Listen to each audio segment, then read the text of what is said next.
സാജിദ് അജ്മൽ ചേരുകയാണ് മീഡിയ വണ്ണിന് ഈ വാർത്ത റിപ്പോർട്ട് ചെയ്തത് സാജിദാണ്. സാജിദ് കൊണ്ടുവന്നൊരു വാർത്ത, ആ വാർത്ത നിരാലംബരായ നിരവധി പേരുടെ കണ്ണീരൊപ്പാൻ കഴിഞ്ഞു. നിരാലംബരായ നിരവധി പേർക്ക് ആശ്വാസമായി ആ വാർത്ത മന്ത്രിതല ഇടപെടലുണ്ടായിരിക്കുന്നു. ഈ വാർത്തയിൽ പ്രധാനമായും എടുത്തു പറയേണ്ടത് ഈ മിച്ചഭൂമിയിൽ വനവകുപ്പ് അവകാശവാദം ഉന്നയിച്ചതോടുകൂടെയാണ് ഏറ്റവും വലിയൊരു പ്രതിസന്ധിയിലായത് ആ കുടുംബങ്ങൾ. ഇപ്പോൾ മന്ത്രി പറഞ്ഞിരിക്കുകയാണ്, തീർച്ചയായും റവന്യൂ വനവകുപ്പ് മന്ത്രിമാരുടെ സംയുക്ത ഇടപെടൽ ഉണ്ടാകും. പാലക്കാട് CCF-നോട് ഇക്കാര്യത്തിൽ ഇടപെടണമെന്ന് ആവശ്യപ്പെട്ടിട്ടുണ്ട്. അടിയന്തര ഇടപെടലിനാണ് മന്ത്രി നിർദ്ദേശവും നൽകിയിരിക്കുന്നത്. എന്നാണ് മന്ത്രി പറഞ്ഞ കൂടുതൽ കാര്യങ്ങൾ.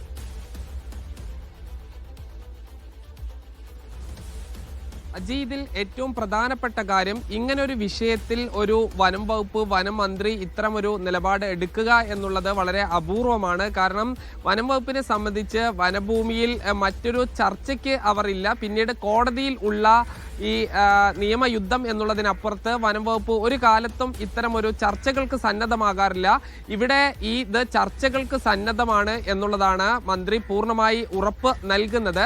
അതായത് ഈ മിച്ചഭൂമി നമ്മൾ കൊണ്ടുവന്ന ഈ മിച്ചഭൂമി പ്രശ്നവുമായി ബന്ധപ്പെട്ട് ഈ റവന്യൂ വകുപ്പിലെയും വനം വകുപ്പിലെയും ഉന്നത ഉദ്യോഗസ്ഥർ കൂടിയിരുന്ന് ഈ രേഖകൾ പരിശോധിക്കും.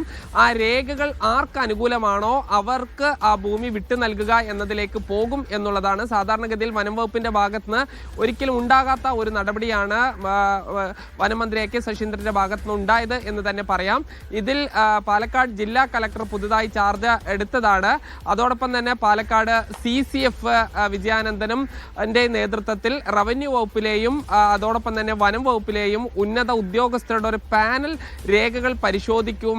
ഈ രേഖകളുടെ അടിസ്ഥാനത്തിൽ തീരുമാനം എടുക്കും എന്നുള്ളതാണ്. അത് എത്ര കുടുംബങ്ങൾക്ക് അനുകൂലമായി വരും എന്നുള്ളതെല്ലാം തന്നെ ഇനി കാത്തിരുന്ന് കാണേണ്ടതാണ്. എന്തായാലും അത്തരമൊരു ചർച്ചയിലേക്ക് പോകാൻ സർക്കാർ തീരുമാനിച്ചു എന്നുള്ളത് തന്നെ വലിയ ആശ്വാസകരമായ കാര്യമാണ്. വനം വകുപ്പിന്റെ ഭാഗത്ത് നിന്ന് അത്യപൂർവമായി മാത്രം ഉണ്ടാകുന്ന ഒരു നടപടിയാണ്. മന്ത്രിക്ക് ഈ മിച്ചഭൂമിയുമായി ബന്ധപ്പെട്ട് പ്രത്യേകിച്ച് തൃക്കടീരിലുള്ള കുടുംബത്തിന്റെ ദയനീയാവസ്ഥയെല്ലാം തന്നെ പൂർണ്ണമായി ബോധ്യപ്പെട്ടിട്ടുണ്ട്.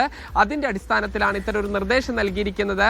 ഈ പാലക്കാട് CCF-ന് വനമന്ത്രി നൽകിയിരിക്കുന്ന നിർദ്ദേശം അത് ജില്ലയിൽ തന്നെ പരമാവധി അത് തീർക്കണം. അത് ഈ നിയമപ്രശ്നങ്ങൾ കോടതിയിലേക്ക് പോകാത്ത കാര്യങ്ങൾ ഇരു വകുപ്പുകളും തമ്മിൽ രേഖകൾ പരിശോധിച്ച് രേഖകളുടെ അടിസ്ഥാനത്തിൽ തീരുമാനത്തിലേക്ക് എത്തണം എന്നുള്ളതാണ്.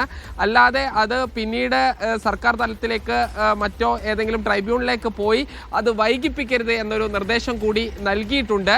അങ്ങനെയാണെങ്കിൽ അത് അടുത്ത ദിവസങ്ങളിൽ തന്നെ ഈ ഒരു സംയുക്ത സംഘം റവന്യൂ വകുപ്പിന്റെയും വനം വകുപ്പിന്റെയും ഒരു സംയുക്ത പരിശോധന രേഖകൾ പരിശോധിക്കാനായി ചേരുകയും ആ രേഖകൾ പരിശോധിക്കും. ഒരു നീണ്ട നടപടിക്രമങ്ങളായിരിക്കും എന്നതിൽ സംശയമില്ല. ചില ഭൂമിയെങ്കിലും വനം വകുപ്പും റവന്യൂ വകുപ്പും രണ്ടുപേർക്കും ക്ലെയിമുള്ള ഭൂമികൾ ഉണ്ടാകും. അതിലെല്ലാം തന്നെ പിന്നീട് എന്ത് തീരുമാനമെടുക്കും, അത് പിന്നെ കോടതി വ്യവഹാരങ്ങളുമായി തന്നെ പോകുമോ എന്നുള്ളതെല്ലാം തന്നെ കണ്ടറിയേണ്ടതാണ്. എന്തായാലും നമ്മുടെ വാർത്തയ്ക്ക് വലിയൊരു പോസിറ്റീവ് ഇമ്പാക്റ്റ് വനം മന്ത്രിയുടെ ഭാഗത്തുനിന്ന് ഉണ്ടായിരിക്കുന്നു.